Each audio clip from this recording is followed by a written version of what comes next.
Christian Daniel Jr., the American 16-year-old, in second place.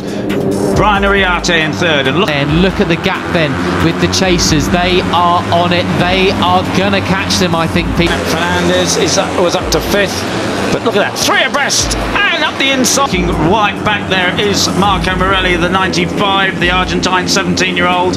As you said, it was 0.6 of a second. As just talking about it was Beñat Fernandez, but of course it really isn't an overtaking. Almost certainly it was him who ran wide at the first corner a lap ago. They come across the first intermediate split there, so I think that's it.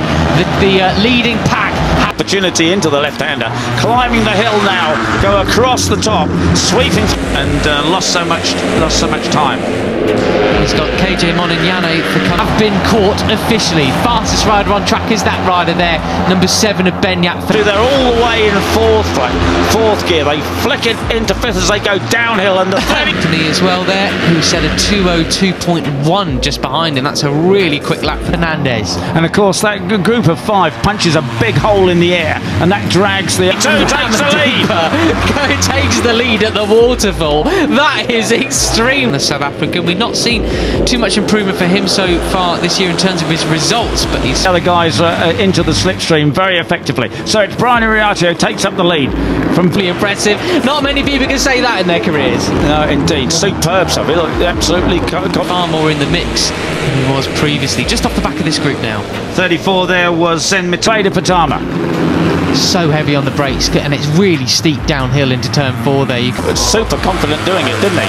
So it is Ramadiva. Yesterday, second place man. Barney, as we say, he was right at the front, and just is now back in 10th place. You see the rear wheel of Uriarte is just popping off the ground momentarily as they now in the lead. And look at the size of this group then, Peter, then as they the 54 of yesterday's winner, Veda Pratama. He's got some work to do. I'll come into the fastest sweeping section as Guillaume Plomb, first rider to have across the line. How many will we have in this leading group now? It will be there. What has he got in his pocket? He's got Hakim Danish just ahead of him on the track. A long lap penalty for exceeding track limits. He's in 20th spot at the moment. That'll move him down likely. 14 riders basically in this lead group now. 14! So everybody would just about get a point. Malaysian, our series leader by 23 points to last. Right, and as you were talking about, you know, using up your tyres too much. Ramersdorfer a second adrift in that second chasing group. Well, one. Abreast, and it's Brian Ariarte who has the advantage. Oh, Sullivan Mounsey getting a bit. Pirellis are really superb tyres. They do drop off. The performance does fade away slightly, but the race we have on here with 12 laps to go. Right, and Brian won yesterday, passing Ramadiva just at.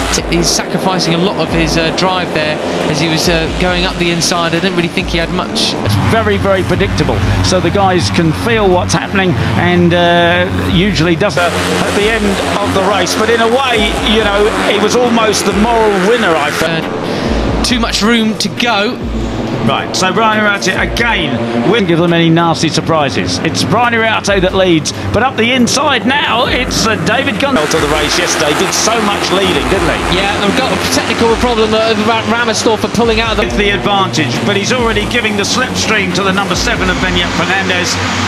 Gonzalez there on the number 11 into second place. I think I saw Christian Daniel push race. He pulled off at turn 1, unfortunately, banging his machine. He's fallen down the order, so something not right there. And Mike Hugh round the outside as well as they come down over the crest towards Sandon. Marco Morelli rather wide there in towards the penultimate turn. And there we have him, unfortunately. He is out of the race, the Austrian. Donato is going to be the tie rider leading them into San Donato. How late can he break though? He does lead them.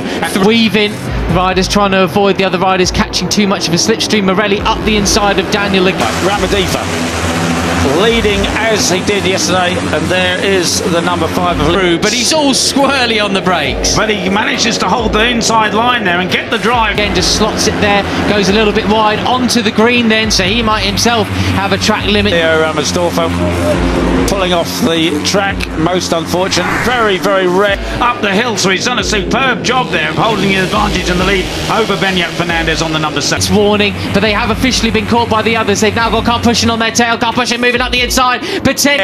Technical difficulties with the KTMs. They are chains broken. The big loser that last time around was actually Carter Thompson, the number 50, pushed back to 13th place now. Actually, certainly of Morelli, but also potentially Daniel as well. Not quite, as we see. Ah, dearie me, gutted an eight. Yeah. Now, Peter, that's just the nature of where we're at the moment with these, with the slipstreaming down the start. Morelli get pushed wide now by Benyat Fernandez moving up the inside. Danish side. So, the 32 of Ramadipa has the advantage, but there's the yellow finish straight. And you saw that red tape lying on the ground there. That's very likely the tape. By side with Morelli in the background too. So Uriarte leads. A helmet of Gonzalez up the inside. It's Car Pushing on the white helmet. Car Pushing that they have on the radiator to keep the temperature up, but as it rises they have to pull it from Gonzalez. I wonder now if Gonzalez has got with the fellow who takes second place. Car Pushing, pushing them out the way. Good stuff from the Kyrgyzstani. So the 85 of Mike Hugh gets pushed back to 3rd place. When if the two Spanish can make a break for it, they've got the slightest advantage over Veda Pratama and riders. Ramadipa still leads the way into the final corner then. Look at this enormous leading group pick. And it is Benyat Fernandez with the slightest advantage. Someone had a big moment in 3rd place. But they were half a second slower last time around than Car Pushing, Peter. It's Rookies Cup in its most classic form. It is, isn't it? In the background there, Peter, running over the curbs. Sorry, that was a scary moment. The Yugoslavian rider, Kyrgyzstani rider, sorry. Such a totally different race today. Ramadipa, as we say, the confidence that he got your attention. Yeah. You probably got their attention as well. Yeah, absolutely. Right. So, yeah, look at this stuff, side by side. And hard on the brakes, the back end from that superb ride into 2nd place yesterday. He slots in behind Car Pushing. So Uriarte in 2nd place, looking for the inside line on Fernandez. He can't do it. Like you is there. The KTM hopping around there as Brian turns it into the first right hand. Let's bounce back with the confidence that he has, taking pole position, erasing the disappointment from there in 3rd. Pushing Daniel in 4th. He's one of the only riders running a clear visor. And Agostinelli has got a long lap penalty. Yesterday. Well, I really see the focus from his eyes at the moment. He's got Sullivan mounted, but this is the best we've seen from the British rider.